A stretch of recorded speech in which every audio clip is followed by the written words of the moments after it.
¿Por qué buscaban un imperio escondido en la selva americana? 31 datos de la ciudad perdida del Dorado. La codicia por el oro existe desde que el hombre descubrió su belleza, rareza y estabilidad, y pareciera que poseer algo del metal precioso solo enciende el insaciable deseo de tener más. Esta pasión originó el legendario relato de una ciudad de oro, El Dorado, buscada intensamente por los europeos en el Nuevo Mundo a partir del siglo XVI. La búsqueda de esta mítica riqueza costó innumerables desapariciones e incluso muertes por propia voluntad y bajo el hacha del verdugo en el cadalso. ¿Cómo se desarrolló esta infructuosa búsqueda? ¿Existió realmente El Dorado? ¿Cuáles son los principales descubrimientos realizados recientemente en la Amazonia, un vasto lugar donde se supuso que estaba El Dorado? Conozcamos la principal leyenda de riqueza que se ha desarrollado en el continente americano y que tuvo ilusionadas y en una búsqueda frenética a miles de personas a lo largo de varios siglos. Antes de meternos a fondo, no te olvides de suscribirte a nuestro canal y activar las notificaciones para mantenerte al día con nuestras actualizaciones.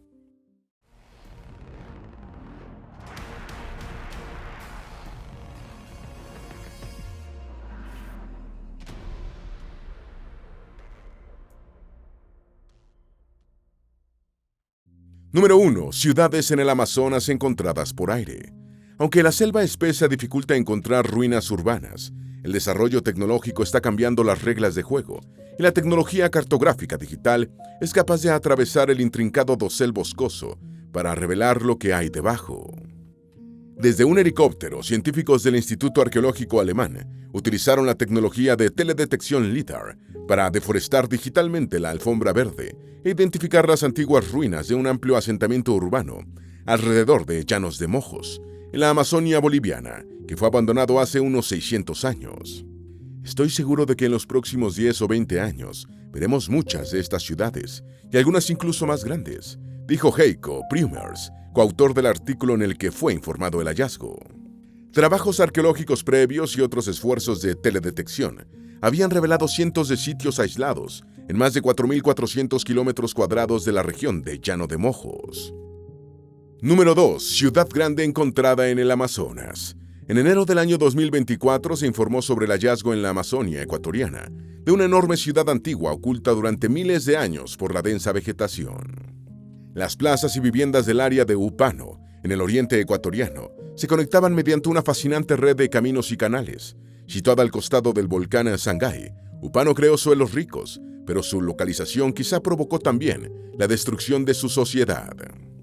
Stephen Rothstein, director investigador del Centro Nacional de Investigación Científica de Francia, quien dirigió el proyecto, dijo: "Este yacimiento es más antiguo que cualquier otro que conozcamos en la Amazonia". Anton Dorison, otro de los investigadores, afirmó: "Esto cambia la forma en que vemos las culturas amazónicas. La mayoría de la gente se imagina pequeños grupos, probablemente desnudos, viviendo en chozas y desbrozando la tierra. Esto demuestra que los pueblos antiguos vivían en sociedades urbanas complejas". Número 3. Hubo una red de ciudades en el Amazonas por 1000 años. Sobre su descubrimiento en Ecuador, Rothstein añadió: "Es realmente una situación arqueológica fantástica". Rothstein ha estado trabajando en el sitio de Upano desde hace casi 3 décadas, cuando escuchó a un sacerdote local mencionar unos montículos erigidos en el área. "Vi que había cientos de montículos, pero miles de plataformas. El resultado fue mucho más de lo que esperaba. Teníamos una red completa de carreteras sobre el paisaje, que conectaba todo", añadió el arqueólogo. Aún queda mucho por saber sobre los pueblos que vivieron en estas ciudades selváticas por más de un milenio, aunque posiblemente pertenecieron a las culturas Quilamope y Upano. Según las evidencias, el asentamiento prosperó aproximadamente entre los años 500 a.C. y 600 de la Era Común. Número 4. La ciudad perdida Zeta. La ciudad perdida de Zeta es el nombre dado por el topógrafo, explorador y coronel británico de comienzos del siglo XX, Percy Harrison Fawcett, a una ciudad indígena que creía que había existido en la selva brasileña del estado de Mato Grosso. Con base en las historias y leyendas de América del Sur y en sus propias exploraciones de la cuenca del río Amazonas, el británico teorizó que una compleja cultura había existido alguna vez en esa región y que podrían haber subsistido ruinas aisladas. Comenzada la Primera Guerra Mundial, Fawcett fue llamado a filas para combatir en el frente occidental, y finalizado el conflicto, retornó a Brasil y en 1920 inició una exploración con 2 compañeros en busca de la ciudad perdida. Los 3 exploradores desaparecieron en la selva. Número 5. El origen de la leyenda de El Dorado. Probablemente la leyenda de la Ciudad de Oro surgió en la laguna de Guatavita, en el entonces virreinato de la Nueva Granada, en el actual Colombia. Desde la época prehispánica, este cuerpo de agua había sido objeto de temor y adoración debido a una supuesta deidad que se manifestaba en forma de una serpiente o dragón, que era objeto de ofrendas. Luego se afirma que ocurrió una tragedia, cuando el cacique acusó de infidelidad a su esposa y la obligó a morir ahogada en la laguna, junto con su hijo. Después surgió la leyenda de que madre e hijo vivían en un espléndido templo en el fondo de la laguna, y más tarde se instauró una ceremonia que debía ser cumplimentada por el cacique antes de asumir el poder. En este rito el gobernante debía ser cubierto con polvos dorados y llevado en balsa al centro de la laguna, desde el que lanzaba al agua objetos de oro y esmeraldas como ofrendas. Número 6. Vasco Núñez de Balboa descubrió el Pacífico buscando el dorado. Cuando Vasco Núñez de Balboa y sus acompañantes iniciaron su exploración, istmo adentro, desde la costa atlántica de Panamá, se toparon con el cacique Comagre, quien les regaló algo de oro. Núñez de Balboa repartió el regalo entre sus hombres, pero algunos no quedaron conformes y riñeron, por lo que, según las crónicas, el cacique habría dicho: «Si tanta gana de oro tenéis, que desasosguéis y aún matéis a los que lo tienen, yo os mostraré una tierra donde os hartéis de ello». Codiciosos, los españoles le preguntaron dónde estaba el lugar, y el jefe indio respondió que a 6 jornadas, después de llegar a la otra mar. Fue así como Núñez de Balboa descubrió el Océano Pacífico en 1513, al que bautizó como Mar del Sur. Número 7. ¿Inventaron los indios el dorado para quitarse de encima a los españoles? En 1519, Pascual de Andagoya inició una expedición hacia el sur, llegando hasta el actual río San Juan, en Colombia, donde tuvo las primeras noticias de un rico y lejano imperio de los incas. En 1528, Francisco Pizarro y sus hombres desembarcaron en Perú, donde encontraron grandes riquezas, y el jefe conquistador regresó a Panamá convencido de que el rey de España le otorgaría la gobernación del territorio recién descubierto. En la actual Colombia, los españoles fundaron Santa Marta en 1525 y encontraron que las tribus locales eran ricas en oro. Es probable que al ver la debilidad de los conquistadores por los metales preciosos, los nativos hayan inventado lugares remotos de gran riqueza para quitárselos de encima. Número 8. Gonzalo Jiménez de Quesada encontró los tesoros de la laguna de Guatavita. Ya en esa época la expresión El Dorado empezó a aplicarse a todos los lugares fantásticos de gran riqueza, mencionados por los indios o imaginados por los conquistadores. El impulso definitivo para la conquista del Nuevo Mundo y sus inmensas riquezas se produjo en 1528, cuando Pizarro envió a España un gran tesoro obtenido en Tumbes, Perú. Sin la autorización por parte del gobierno español de Santa Marta, Gonzalo Jiménez de Quesada se adentró en el territorio de Chipchas y Muiscas y encontró la laguna de Guatavita y sus supuestos tesoros de oro y esmeraldas. Convencido de su éxito, fundó la ciudad de Santa Fe de Bogotá, repartió a los indios en encomiendas y regresó a España con el oro arrebatado a los nativos. Número 9. Pizarro tenía mucho oro, pero no sabía su procedencia. En 1528, los banqueros alemanes Welser obtuvieron en arriendo la gobernación de Venezuela, y su representante, Ambrosio Alfinger, emprendió una expedición hacia el sur, llegando hasta la actual Bucaramanga. Los indios informaron a Alfinger de una provincia con gran abundancia de oro, y aunque el alemán murió a manos de los nativos, la versión de una tierra mítica y rica creció. En 1533, Pizarro envió a España el tesoro conseguido en Cajamarca por el frustrado rescate de Atahualpa, pero continuaba sin saber la ubicación de las ricas minas de oro, suponiendo que se encontraban tierra adentro. En una carta de la Real Audiencia de Santo Domingo, de enero de 1534, se informó al rey sobre las riquezas del Perú y el temor de las autoridades españolas a que los colonos abandonasen el Caribe para irse a Sudamérica. Número 10. Oro y canela. En 1534, Cusco cayó en manos de Pizarro, mientras que Sebastián de Belalcázar se dirigió al norte para conquistar Quito, que se suponía muy rica, aunque los españoles no encontraron riquezas allí. Un indio le comentó a Belalcázar sobre su lugar de origen, una tierra más al norte llamada Cundinamarca, donde el cacique de su tribu se cubría el cuerpo con oro en polvo para ofrendarlo a los dioses, lo que terminó por darle forma a la leyenda de El Dorado. Francisco Pizarro nombró a su hermano Gonzalo como gobernador de Quito y lo envió en una expedición hacia el este en busca del país de la canela, otro valioso producto cuyo comercio estaba monopolizado por el reino de Portugal. Gonzalo Pizarro encontró canela, pero de una inferior calidad a la de las Indias orientales que comerciaban los portugueses. En 1541, Almagro del Mozo ejecutó a Francisco Pizarro después de que éste ejecutara a su padre, Diego de Almagro. Número 11. Manzanas de oro y plata. Francisco de Orellana, lugarteniente de Gonzalo Pizarro, aprovechó un encargo que le hizo su jefe para independizarse y emprender su propia búsqueda del Dorado, aunque lo que descubrió fue un gran río. Orellana fue atacado por unas feroces nativas que le hicieron recordar a las guerreras de la mitología griega, y el río recibió el nombre de Amazonas. En 1540, Hernán Pérez de Quesada, hermano de Gonzalo Jiménez de Quesada, salió de Bogotá hacia Oriente en busca de El Dorado, pero tuvo que regresar con la mitad de sus hombres después de haber tenido que sacrificar a sus caballos para aplacar el hambre.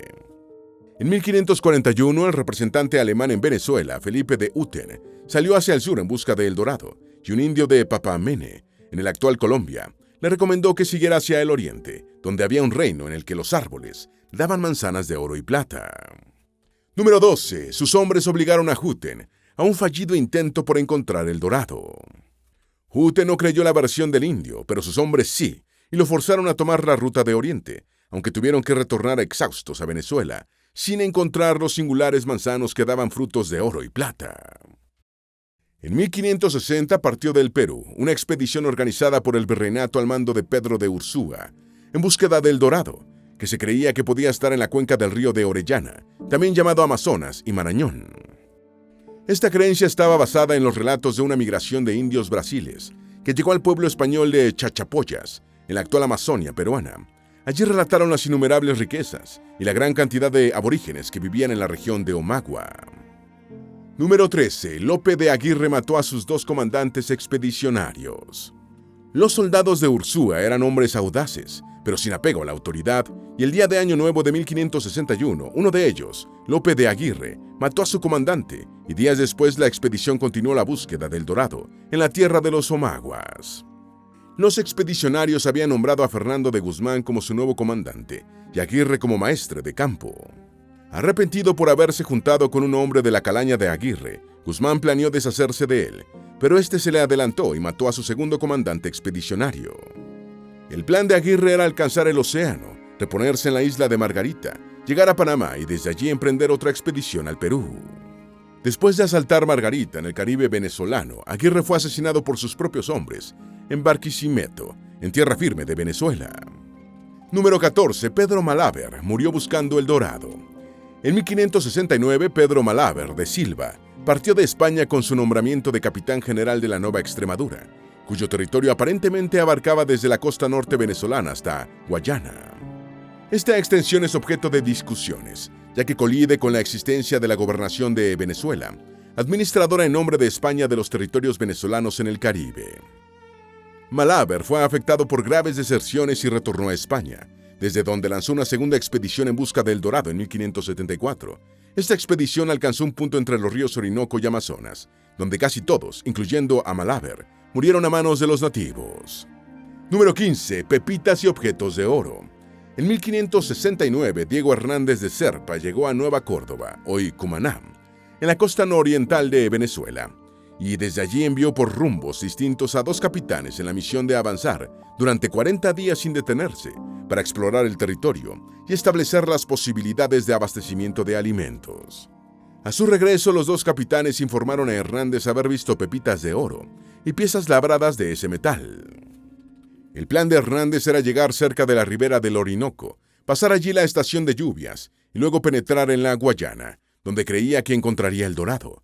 Sin embargo, a los pocos días de marcha, muchos hombres desertaron y el reducido contingente fue masacrado por los indios, incluyendo al propio Hernández. Número 16. Los indios venezolanos del Golfo de Paria pagaban productos españoles con oro. En 1569, el rey español Felipe II nombró gobernador de las islas de Trinidad y Tobago a Juan Ponce de León, con la orden de poblarlas.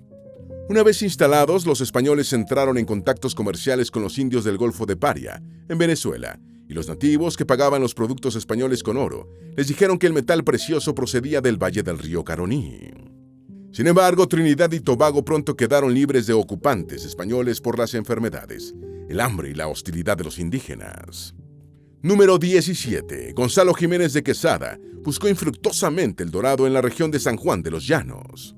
En 1569, la Real Audiencia de Santa Fe de Bogotá le otorgó a Gonzalo Jiménez de Quesada el gobierno de un amplio territorio de 400 leguas de latitud y longitud, entre los ríos Papamene y Pauto. Jiménez de Quesada recibió también el derecho de usufructuar, con el título de conde o marqués, así como el de alguacil, la tierra que ocupare, un privilegio extensible a un heredero.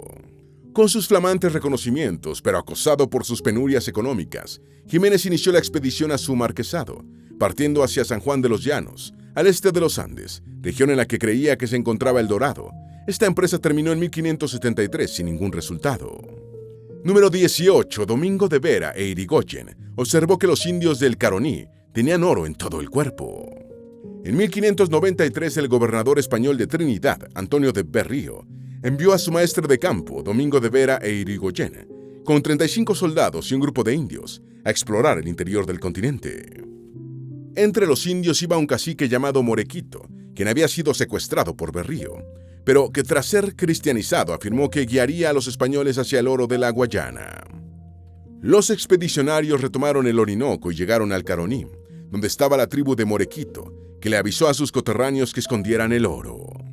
El cacique fue descubierto y encadenado, y Vera continuó su viaje Caroní arriba, describiendo que iba viendo a muchos indios que tienen oro en las narices, en los pechos, en los brazos, en las piernas, y que es gente muy rica. Vera interrumpió su expedición y retornó a salvo, después de saber que Morequito planeaba una emboscada para aniquilarlos. Número 19. La búsqueda de Walter Raleigh. Desafiando la soberanía española y portuguesa en el Nuevo Mundo, en 1595 el corsario inglés Walter Raleigh realizó una fallida expedición por la actual Guayana venezolana en busca del dorado.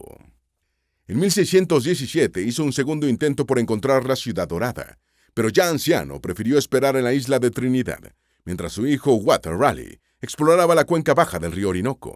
La campaña fue desastrosa y Walter Raleigh murió en un enfrentamiento con los españoles. Según el investigador Eric Klinghoffer, Raleigh se puso tan furioso con el mensajero que le llevó la noticia de la muerte de su hijo, al que acusó de haberlo abandonado, que el hombre prefirió entrar a su camarote y morir voluntariamente antes de que su jefe lo ejecutara. Tras su retorno a Inglaterra, Raleigh fue enviado al Cadalso en 1618 por el rey Jacobo I, quien estaba furioso con el corsario por crearle problemas en el Nuevo Mundo con la corona española. Número 20. La rica ciudad de Manoa. Desde principios del siglo XVIII, el padre jesuita José Cobarte pasó 39 años en las misiones del Orinoco, siguiendo las huellas de la expedición que había realizado el alemán Felipe de Hutten, buscando el dorado. El misionero cristianizó a un nativo, bautizado con el nombre español de Agustín, que, según le contó, siendo un muchacho, había sido capturado y esclavizado por los habitantes de la ciudad de Manoa, o Enaguas, pasando allí 15 años. Finalmente pudo escapar con otros 3 indios y, tras abandonar Manoa, tuvieron que caminar durante 23 días para alcanzar la orilla del Orinoco. Agustín le dijo al misionero jesuita que Manoa era una ciudad con grandes riquezas y muchos habitantes. Número 21. Manuel Centurión buscó el lago Parima, pero por motivos políticos.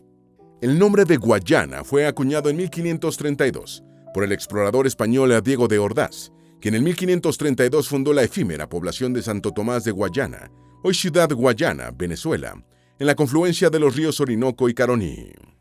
Desde entonces y hasta finales del siglo XVI, la zona se mantuvo casi inexplorada, lo que llevó a pensar que allí se ocultaba la legendaria ciudad del Dorado.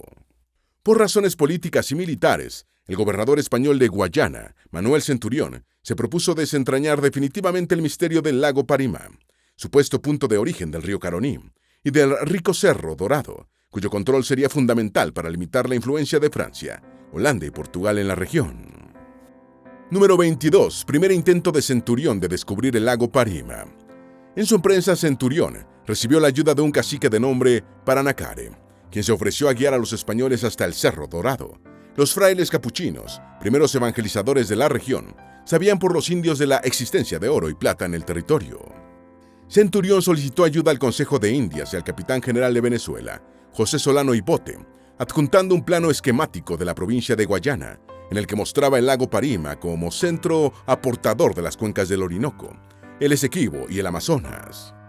En 1771 el gobernador hizo un nuevo mapa provincial, reduciendo el tamaño del lago, y en 1772 envió una expedición al mando del teniente Nicolás Martínez para tratar de descubrirlo. Número 23. Expedición Capuchina. Martínez y sus hombres llegaron a lo alto del río Caura y continuaron por el Paragua y sus afluentes, pero tuvieron que retornar por la fatiga y por la imposibilidad de seguir navegando por corrientes de aguas muy bajas. En 1772 los capuchinos, distanciados de Centurión, salieron en busca del lago en una expedición dirigida por los frailes Benito de la Garriga y Tomás de Mataró. Retomando los recursos del Caroní y el Icabarú, llegaron al río Mayarí, donde fueron atacados por indios armados por los holandeses. Además, los nativos pacíficos les informaron sobre la presencia portuguesa en la región de Parima. Esta noticia alarmó a Centurión al descubrir que los portugueses ya estaban ocupando el sureste de la Guayana española. Número 24. Segunda expedición ordenada por Centurión. En 1773, el gobernador Centurión envió una nueva expedición comandada por el teniente Vicente Díez de la Fuente. Díez de la Fuente acampó en la confluencia de los ríos Paraguamusi y Antavari y envió al cabo Isidoro Rendón en una avanzadilla exploratoria por el río Uraricorea. Rendón llegó hasta la confluencia del Uraricorea con el Tacutu y remontó una parte de este río, antes de regresar para informar que había visto sabanas inundables, pero ningún lago ni mina de oro. Posteriormente, Centurión envió a 200 familias para que fundaran 7 nuevos asentamientos, de los cuales 3 se hallarían en la frontera con la región de Parima. Número 25. Roces diplomáticos entre España, Portugal y Francia.